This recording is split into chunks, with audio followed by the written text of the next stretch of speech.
SDPI புதிய தமிழகம் forward black மற்றும் கூட்டணி கட்சியை சேர்ந்த அனைத்து நிர்வாகிகளே, எங்களுடைய ஒன்றிய நகர பேரூர் கழக கிளை கழக நிர்வாகிகளே, தொண்டர்களே, இந்த கூட்டத்திற்கு என்னை வரவேற்க வந்திருக்கும் என் அன்பு தாய் குலங்களே, மகளிர் அணி சகோதரிகளே, மதுரை என்றாலே மதுரைக்காரர் என்றாலே அதற்கு அடையாளமானவர் கருப்பு எம்ஜிஆர் புரட்சி கலைஞர்.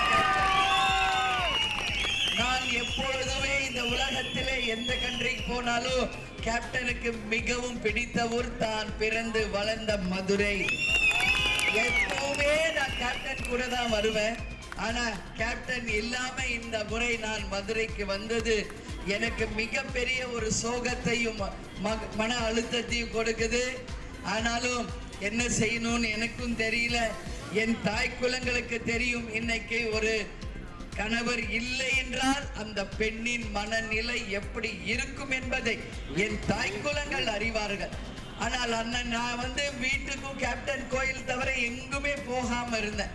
அப்போ அண்ணன் எடப்பாடியார் கூட்டணி அமைந்த பிறகு என்கிட்ட சொன்னார், 40 தொகுதிகளுக்கும் நீங்கள் சென்று பிரச்சாரம் செய்யணுமா அப்படின்னு கேட்டார். நானும் அண்ணன் சொன்னதற்கு கூட்டணி தர்மத்தை மதித்து தமிழகம் முழுவதும் 40 தொகுதிகளுக்கு சென்று 35 தொகுதிகளில் இரட்டை இலை சின்னத்திற்காகவும் 5 தொகுதிகளில் கொட்டும் முரசு சின்னத்திற்காகவும் என்னுடைய பிரச்சாரத்தை முடித்து இன்றைக்கு கடைசி நாளான இன்றைக்கு கேப்டன் பிறந்த மதுரை மண்ணில சரவணன் அவர்களுக்காக இரட்டை இலை சின்னத்திலே வாக்குகளை கேட்க வந்திருக்கிறேன். உங்கள் வீட்டு பெண்ணா, மதுரையின் மருமகளாக உங்களை நான் உரிமையோடு இந்த வாய்ப்பை கேட்கிறேன்.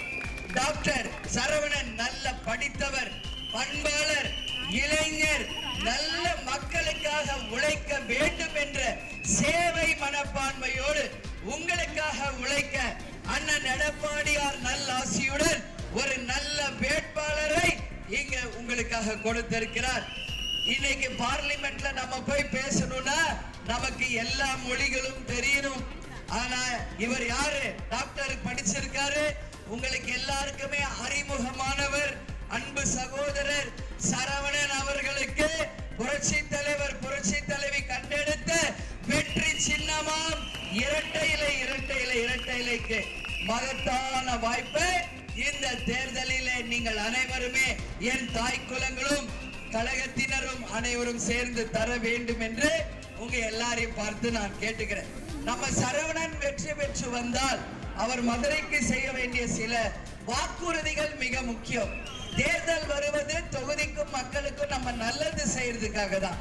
அதனால சரவணன் வெற்றி பெற்று உங்கள் குரலாக பார்லிமெண்ட்ல அவர் குரல் எதிரொலித்து நமது மதுரை மக்களுக்கு என்ன வாக்குறுதின்றத சிலவி நான் முக்கியமா சொல்றேன். இங்க சித்திரை திருவிழா நடக்கிற நேரத்துல எல்லாமே சந்திக்கிறது மாதிரி இந்த நிகழ்ச்சியில உங்களை நான் சந்திருக்கிறேன். இங்க மதுரை விமான நிலையத்தை உடனடியாக விரிவாக்கம் செய்ய மக்கள் குரலாக டெல்லியிலே நமது வேட்பாளர் உறுதியாக உங்களுக்காக குரல் கொடுப்பார். ஆன்மீக சுற்றுலா பயணிகள் வருகை அதிகரிக்கிறதுனால அந்நிய செலாவணி பெருகுவதாக நடவடிக்கை எடுக்கப்படும். மதுரை சுற்றி விவசாயிகள் பயன்பெறும் வகையில் விவசாய விளைபொருட்கள் வணிக வளாகம் ஏற்படுத்த நடவடிக்கை எடுக்கப்படும். மதுரை சுற்றியுள்ள நகரங்களுக்கு மின்சார ரயில் சேவை தொடங்கப்படும். பெரிய தொழிற்சாலைகள் கொண்டு வரப்படும். மதுரையை தொழில்நுட்ப பூங்கா அமைத்து படித்த படிக்காத இளைஞர்களுக்கு உறுதியாக வேலை வாய்ப்பை உருவாக்கப்படும். எல்லாவற்றை விட மிக முக்கியமாக எம்பி போல ட்விட்டரில் அரசியல் செய்யாமல் ஏற்கனவே இருந்த எம்பிக்கள் மாதிரி டெலிபோன்லயும் ட்விட்டர்லயும் அரசியல் செய்யாம களத்துக்கு வந்து உங்களுக்காக சேவை செய்து இந்த தொகுதி மக்களை எல்லா விதத்திலுமே சரவணன் அவர்கள் முன்னேற்றுவார் என்பதை இந்த நேரத்தில் உங்களுக்கு நான் தெரிவித்துக் கொள்கிறேன். அதே மாதிரி இங்க எம்எல்ஏவாக இருந்த காலத்துல அவர் எம்எல்ஏவா இருந்த காலத்துல கொரோனா என்கின்ற கொடிய நோய் வந்துச்சு. அப்போ அவர் வந்து எல்லா மக்களுக்கும் இலவசமாகவே மருந்து குடிதண்ணீர் போன்ற பல சேவைகளை செய்து அந்த இக்கட்டான ஒரு காலகட்டத்தில் அனைத்து மக்களுக்கும் நமது டாக்டர் சரவணன் அவர்கள் செய்த சேவையை நீங்கள் யாரும் மறந்துவிடக் கூடாது. ஒரு எம்எல்ஏவாகவே அவர் செய்தார்னா ஒரு எம்பியாக ஜெயிக்கும் போது உறுதியாக உங்களுக்கு இன்னும் நிறைய விஷயங்களை திட்டங்களை டாக்டர் சரவணன் கொண்டு வருவார். டாக்டர் சரவணன் மக்களுக்கு மருத்துவ உதவி, குழந்தைகளுக்கு இலவச இருதய சிகிச்சை, மாற்றுத்திறனாளிகளுக்கு அறுவை சிகிச்சை, கல்வி உதவி, இது போன்ற பல விஷயங்களை தனது சொந்த செலவிலே செய்திருக்கார். அதே மாதிரி அவர் எம்எல்ஏவா இருந்த காலத்துல மணல் கடத்தல் வழக்கு தொடர்ந்து மதுரையில் மணல் கொள்ளையை முற்றிலுமாக தடுத்த ஒரு இளைஞராக நல்ல ஒரு எம்எல்ஏவாக உங்களுக்கு இருந்திருக்கார்.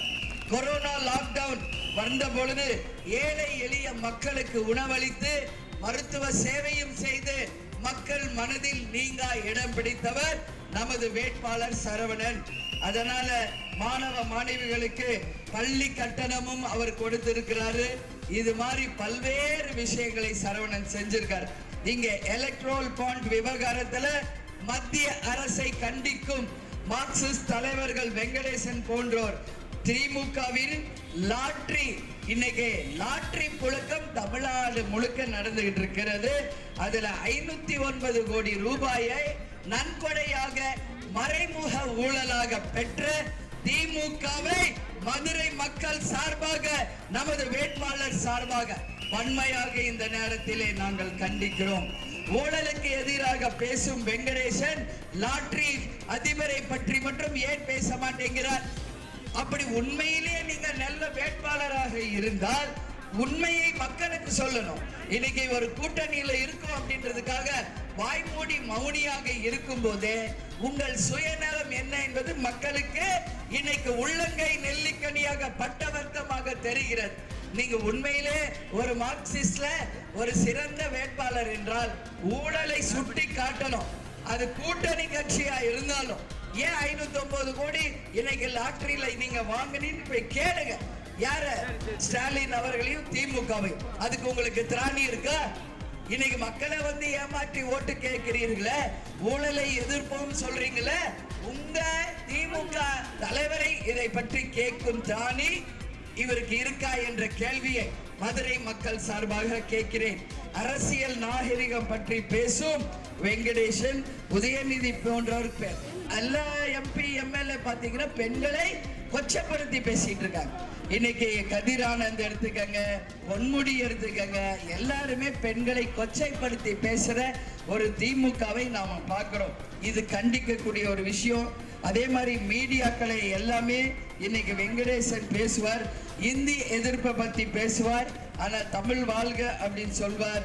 ஆனா சாதாரண மக்கள் பிரச்சனையை அவர் கண்டுக்கிறதே கிடையாது.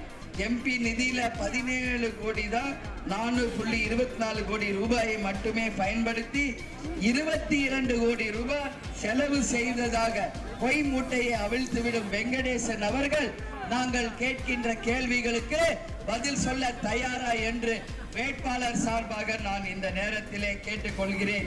எனவே நீங்கள் அனைவரும் சிந்திக்கணும், வாய்ப்பளிக்கணும். இன்னைக்கு கடைசி நாள்.